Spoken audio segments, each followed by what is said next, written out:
శివాయ. ఓం నమో నారాయణాయ. నరదృష్టి నివారణ కాల భైరవాయ నమో నమః. హరి ఓం. నమస్తే అస్తు భగవన్ విశ్వేశ్వరాయ మహాదేవాయ త్రయంబకాయ త్రిపురాంతకాయ త్రికాగ్నికాలాయ కాలాగ్నిరుద్రాయ నీలకంఠాయ మృత్యుంజయాయ సర్వేశ్వరాయ సదాశివాయ శ్రీమన్మన్మహాదేవాయ నమో నమః. హరి ఓం.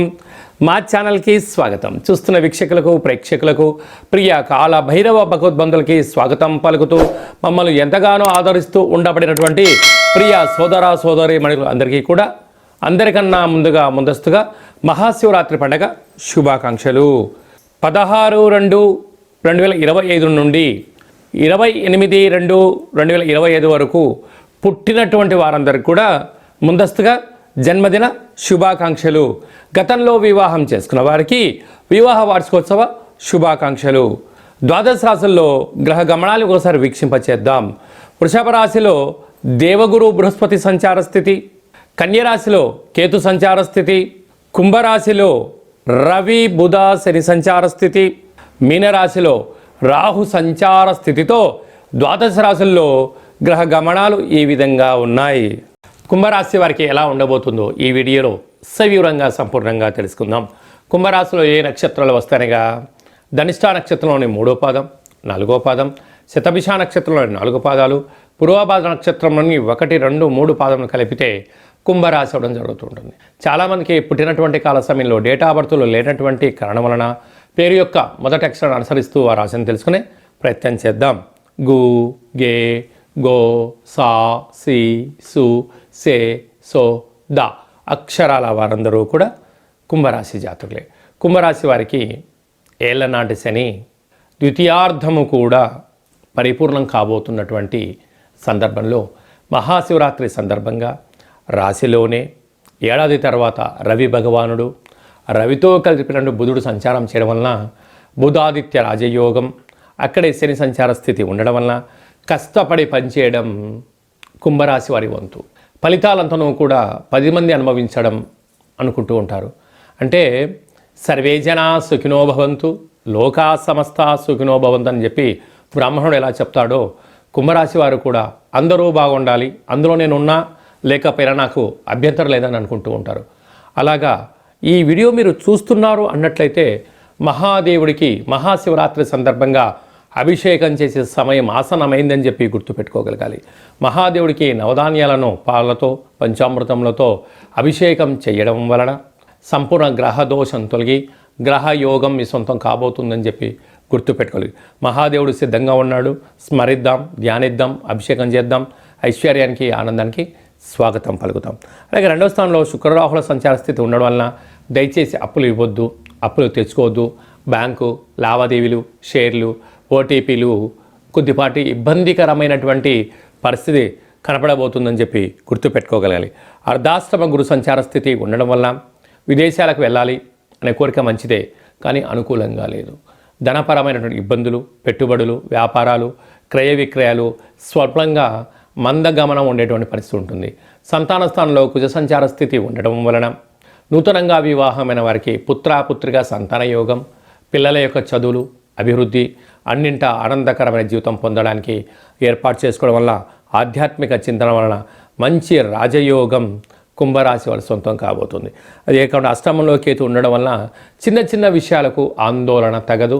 కారణం ఏమిటనగా ఒకవైపు ఏలనాటి శని మధ్యమ సంచార స్థితితో ఉన్నప్పుడు చిన్న చిన్న వాటికి ఆందోళన చెంది బంగారు భవిష్యత్తు రోజులు ముందుగా ఉండబోతున్నాయి కనుక పుస్తక పఠనం, సూర్య నమస్కారం, ఆసనం, ఆధ్యాత్మికత, సత్ప్రవర్తన, షట్చక్రాలు, కుండలిని, యోగా, ఆసన, సాధనా కార్యక్రమాలు చేయడం వలన అద్భుతమైనటువంటి విజయం కుంభరాశి వారి సొంతం కాబోతుంది.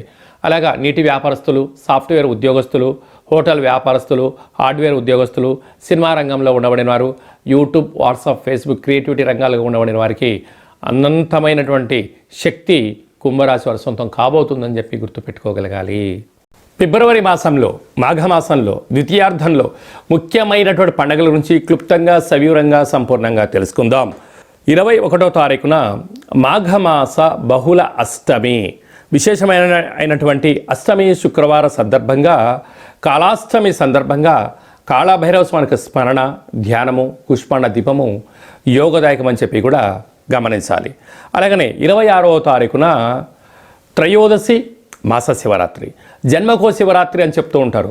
11 మాసాలలో 11 మాస శివరాత్రులు, ఒక్క మహాశివరాత్రి పండుగ సందర్భంగా మనమందరం కూడా మహాదేవుడికి యథాశక్తిగా భగవంతుడికి ఫలం, పత్రం, పుష్పం, తోయం అన్నట్టుగా యథాశక్తిగా భగవంతుడికి ఒక కృతజ్ఞతాభావంగా జలంతో అభిషేకం చేస్తే ఆయుష్, పంచామృతాలతో అభిషేకం చేస్తే ధన సంపద, అలాగే మనకు కింద 16 పండ్లు పైన 16 పండ్లు ఎలా ఉంటాయో 16 రకములైనటువంటి ద్రవ్యాలతో అభిషేకం చేయడం వలన అపార కుబేర సంపన్నులు అవుతామని చెప్పి గమనించగలగాలి. కనుక మహాశివరాత్రి రోజు యథాశక్తిగా దైవనామస్మరణ, ఆధ్యాత్మిక చింతన, అభిషేకము, జాగరణ, స్వామివారికి కళ్యాణ మహోత్సవంలో పాల్గొనడం, ఆ అక్షంతల శిరస్సుపైన వేసుకోవడం వలన గృహంలో ఉండబడినటువంటి వాస్తుదోషం, జాతకంలో ఉన్న గ్రహదోషం తొలగి అఖండ ఆయుర ఆరోగ్యాలని మహాదేవుడు ప్రసాదిస్తాడని చెప్పి గమనించగలగాలి. అదే కాకుండా 27వ తారీఖున విశేషమైనటువంటి గురువారము ధనిష్ఠా నక్షత్ర సందర్భంగా మాఘ అమావాస్య, అంటే మాసానాం మాఘమాసం అని చెప్పి మనము వేదాలు చెప్తూ ఉంటాయి. ఆమాకావై అంటుంటారు. ఆషాఢ మాసం, కార్తీక మాసం, మాఘము, అలాగా ఈ 4 మాసాలు అద్భుతమైనటువంటి మాసాలు కనుక ఈ మాఘ అమావాస్య రోజున దేవుడికి స్మరించడం, అలాగనే సముద్ర స్నానం, దీపం దానం చేయడము, ఇంట్లో కూష్మాండ దీపాన్ని ఏర్పాటు చేసుకోవడం, నారికేల దీపాన్ని ఏర్పాటు చేసుకోవడం, అంటే అమావాస్య తిథి యందున గగనంలో చంద్రభగవానుడు శూన్యమవ్వడం వలన ఇంట్లో మనం అష్టముఖ స్వరూపమైనటువంటి కూష్మాండ దీపం పెట్టడం వలన గృహంలో ఉండబడిన అష్ట కష్టాలన్నీ తొలగిపోయి అష్ట ఐశ్వర్యం స్వాగతం పలుకుతామని చెప్పి గమనించాలి. ఇలాగ కుదరలేనటువంటి వారు అందరూ ఈ కింది నెంబర్ సంప్రదించినట్లయితే, మీ గోత్రనామాలు పంపించినట్లయితే మాఘాష్టమి అమావాస్య తిథి యందున కాళభైరవ స్వామి యొక్క దేవాలయంలో మీ పేరుపైన గోత్రనామాలతో అర్చన చేయడం, అభిషేకం చేయడం, కుష్మాండ దీపాన్ని ఏర్పాటు చేయడం, కాళభైరవ సౌభాగ్యం ముడుపును ఏర్పాటు చేస్తూ స్వామివారి యొక్క ఆశీస్సుల కోసం వీడియో కాల్ ద్వారా చూపించి ప్రసాదాన్ని ఇంటికి పంపించడం జరుగుతుందని చెప్పి గమనించాలి. అలాగే మహాశివరాత్రి సందర్భంగా మన యొక్క దేవాలయంలో మహాదేవుడికి రుద్రాక్ష స్వరూపమైనటువంటి ఆ రుద్రాక్షలతో భగవంతుడికి తులాభారాన్ని ఏర్పాటు చేయడం, అలాగనే అక్షర తులాభార మహోత్సవ కార్యక్రమాన్ని కూడా ఏర్పాటు చేయడం జరిగింది. అంటే భగవంతుడికి ఫలం, పత్రం, పుష్పం, తోయం ఎలా చెప్పుకుంటామో యథాశక్తిగా ఒక 27 సార్లు ఓం నమ శివాయ అనేటువంటి నామాన్ని రాసిన పత్రాలతో మహాదేవుడికి అక్షర తులాభార మహోత్సవ కార్యక్రమాన్ని ఏర్పాటు చేయడం జరిగింది. అలాగనే సహస్ర శివలింగాలకు అభిషేకము, అలాగనే భక్తులకు ఐశ్వర్యం కోసం, ఆనందం కోసం రుద్రాక్షలతో తులాభారం, అలాగనే తిరుమల వెంకటేశ్వర స్వామి యొక్క క్షేత్రంలో రూపాయి బిళ్ళలతో తులాభారం చేసి యోగాన్ని ఎలా కలిగిస్తారో మన శివభక్తులకందరికీ కూడా రూపాయి నాణ్యములతో తులాభారం చేయించి భగవంతుడి యొక్క ఆశీస్సుల కోసం ఏర్పాటు చేయడం జరిగింది. కనుక మనమందరం కూడా ఆ అక్షర తులాభారంలో పాల్గొందాం. మనం వ్యక్తిగతమైనటువంటి తులాభారంలో, అక్షర తులాభారంలో, అలాగనే రుద్రాక్షల తులాభారంలో, కనకపు తులాభారం కార్యక్రమాన్ని ఆచరించుకుందాం. రాలేనటువంటి భక్తులందరూ కూడా వీడియో కాల్లో మీరు అందుబాటులో ఉండగలిగినట్లయితే, మీ గోత్రనామాలు వాట్సాప్లో పంపించగలిగినట్లయితే మీకు వీడియో కాల్లో చేయించి ఆ కనకపు తులాభారాన్ని, అక్షరపు తులాభారాన్ని, రుద్రాక్షల తులాభార మహోత్సవ కార్యక్రమాన్ని ప్రత్యక్షంగా వీక్షించవచ్చు అని చెప్పి కూడా గమనించాలి. కనుక మహాదేవుడి యొక్క ఆశీస్సుల కోసం అందరము మనస్ఫూర్తిగా ఓం నమ శివాయ నామాన్ని స్మరణ చేద్దాం, ఉపవాసం ఉందాం, ఆరోగ్యాన్ని కాపాడుకుందాం, గ్రహదోషాలు తొలగించుకుందామని చెప్పి విన్నపం. కనుక ఆసక్తి గలవారు మీ గోత్రనామాలు ఈ కింది వాట్సాప్ నెంబర్ పంపించగలిగినట్లయితే అభిషేకము, హోమము, కాళభైరవ హోమ కార్యక్రమం చేయించి, తులాభార కార్యక్రమం చేయించి కూడా ప్రసాదాన్ని కొరియర్ ద్వారా తమరికి అందజేయడం జరుగుతుందని చెప్పి గమనించాలి. ఇంకనూ మనం మాఘమాసంలో విజయం సాధించగలగాలి అన్నట్లయితే ఈ యొక్క పాత్ర కంచు పాత్ర అంటారు. అంటే ఈ యొక్క పాత్రలో 12 రాసులు అచ్చు వేయడం జరుగుతుంటుంది. ఈ పాత్రను మనం ఇంట్లో ఉంచుకొని ప్రతిరోజు ఉదయము, సాయంత్రం పూట పూజ చేసిన తదనంతరము ఇలా ఒక్కసారి శబ్దం చేస్తే ఓంకార శబ్దం రావడం జరుగుతూ ఉంటుంది.